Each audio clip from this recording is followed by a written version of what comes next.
On annonce une élévation du niveau des mers qui dépasserait le mètre. Donc vous imaginez bien toutes les conséquences que ça peut avoir sur la dynamique, notamment les phénomènes d'érosion côtière et de submersion de tempête en période de tempête.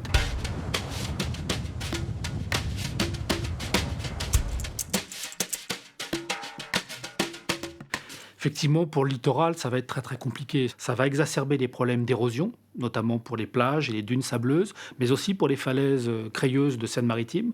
Ça va aussi servir de tremplin aux tempêtes et puis cette élévation du niveau des mers va bloquer les écoulements fluviaux.